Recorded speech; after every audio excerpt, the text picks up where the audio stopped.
So what's happening more frequently these days is that people who were raised Christian, particularly young people, but not just young people, enter into a season of doubt, and they head online and they seek privately some answers for their doubt, and they end up on one of the massive YouTube channels that are published by Christians, former Christians rather, people raised as a Christian, who now are atheists, and they share about their doubts and their story of how they end up becoming atheists. They interview biblical scholars, many of whom often were raised Christians and are now atheists. And this is just sort of watering their doubt, the seeds of doubt, and it's sort of like Jack's beanstalk. The doubts just grow and grow. Now, this particular video was an interview with Dr. Bart Ehrman, who is one such former Christian, raised a Christian, now an atheist. And it's about 4 misconceptions that Christians have of the New Testament. And this video I'm doing here is just a selection of one of those misconceptions. Now, the doubt that arises for a Christian in watching something like this is coming from 2 directions. First, there's information outside of the Bible, whether it's the church fathers or Roman history or what have you, that Christians just simply aren't aware of. They're just not educated on all the context of what happened after the Bible, after the apostles, and so on. And so there's a ton of new information they often just have never heard and have no ability to refute, and they simply have to trust the expert. Sometimes that information is accurate, sometimes it's exaggerated, sometimes it's just a falsehood, or sometimes it's a difference of interpretation, what have you. But again, the Christian who's doubting can't really discern this, and so they're just trusting the expert. The second problem is that the expert, a biblical scholar, will refer to information actually within the Bible, internal to the Bible. And it may be, again, this information is perfectly accurate, and that person raised as a Christian simply has never noticed this, or they haven't heard it taught to them in Sunday school or what have you. So it's new information in that they just haven't noticed it. So, but then again, it can also be an exaggeration or a wrong interpretation or simply a difference of opinion. So all of this stuff gets thrown into the bucket and is watering this doubt. Now, there's 2 basic views on the Bible. There's what you'd call the traditional view that Christians have, traditional conservative evangelical type scholarship. It doesn't have to be evangelical, but traditional biblical scholarship, things that Christians have believed for thousands of years, like John the Apostle wrote the Gospel of John and so on.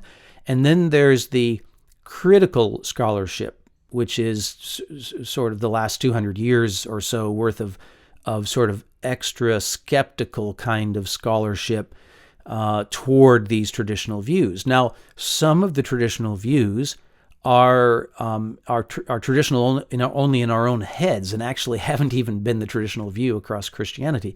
But sometimes the traditional views aren't quite right. And I don't mean, we're not talking about doctrines here. We're just talking about sort of the ways in which we view the Bible.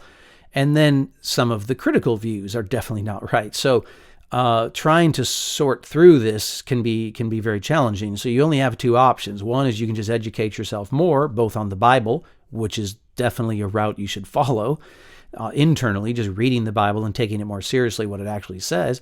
And then the second thing, which is also really healthy to do, particularly if you're younger and have a long life in front of you, and you want to have confidence in your faith and be able to communicate these things to other people, is you have to sort of arm yourself with some of the information outside of the Bible and learn there too.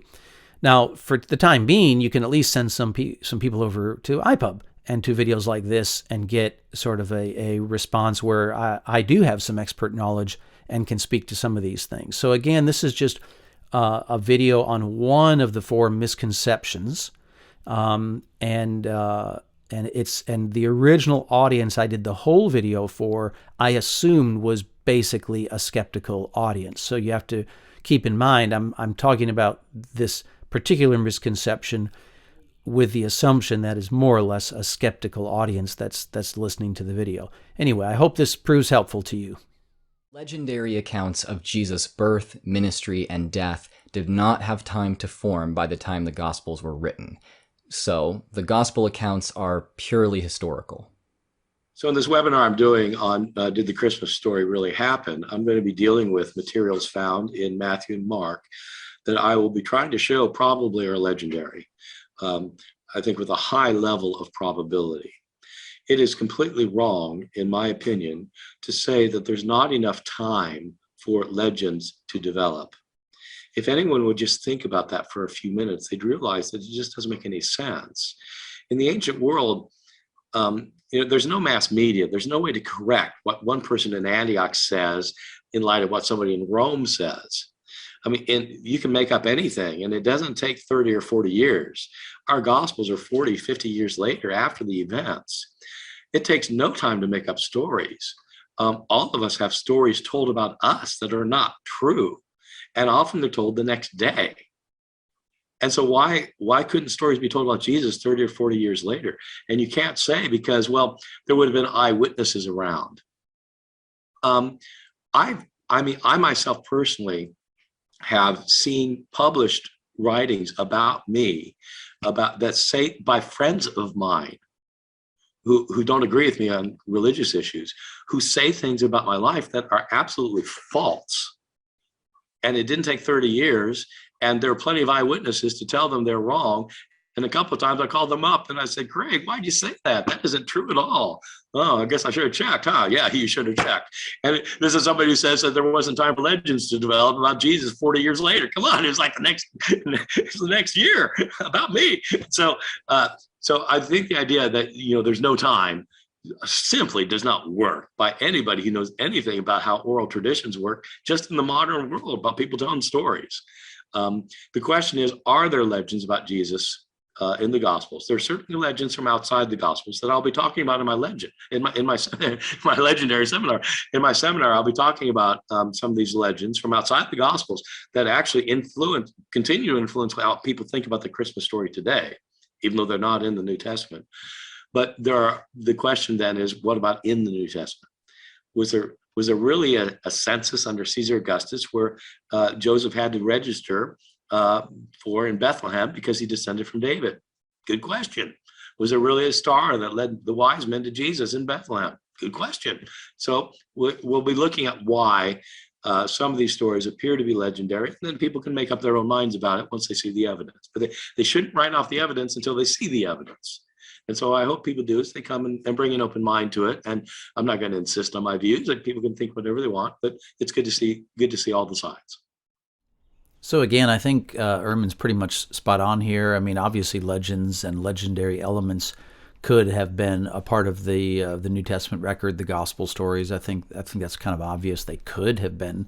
I think the challenge is demonstrating which parts are legend or legendary elements and which parts are these sort of trustworthy, reliable parts. I think it's very it's a little harder than everybody tends to think on both sides of these debates of how to go in and sort of get at each individual detail or each story or details within a story and really demonstrate the probability of whether this is a legend or whether this is historical. I just don't think that's as easy to do. I mean, in the classical world, I think the assumption is that you can usually just judge a work as a whole for general trustworthiness or truthfulness, trustworthiness, really, reliability. You can't, most people, for good reasons, think Thucydides is more reliable and trustworthy in his account of events than Herodotus is. But it doesn't mean Herodotus has no trustworthiness at all or no reliability and is just garbage. So I think it's usually a spectrum. It's degrees of trustworthiness and reliability among like historians and biographers. And obviously the New Testament is these gospel stories are claiming extraordinary things about God's supernatural works in the life of Jesus, and so they're just fraught with controversy, because those who believe in Jesus like I do or have come to believe in Jesus are going to be way more uncritical about accepting the trustworthiness of these things, and the people who have rejected these things, like know about them and reject them, tend to be tend to be sort of hypercritical, hyper-skeptical in rejecting a bunch of stuff that's fairly innocuous, and they should just actually believe it's true. I mean, there's a real wacko stuff like Jesus mythicism and things like this. So it kind of, both sides can be uncritical and not skeptical enough. But I think the best really you can do, like I'm not so convinced, along with Ehrman, that you can sort of go in and demonstrate so easily that these sort of infancy stories of Jesus either are legend or aren't legend, or have legendary elements or don't. I think you can judge the general trustworthiness of the book as a whole, but it's harder than you think to go in and really demonstrate the probability. He seems confident about it. I think he's wrong to be that confident. But I also think it's not as though there's no evidence, but I just think it's harder than people think, and the probability arguments are very loose and free sometimes, and that's true on both sides. So I don't think, just on historical arguments alone, Christians can demonstrate all these things to be true, and I don't think the skeptic can sort of declare all this stuff garbage and legend just by historical arguments alone. I just don't think it's as easy to do that.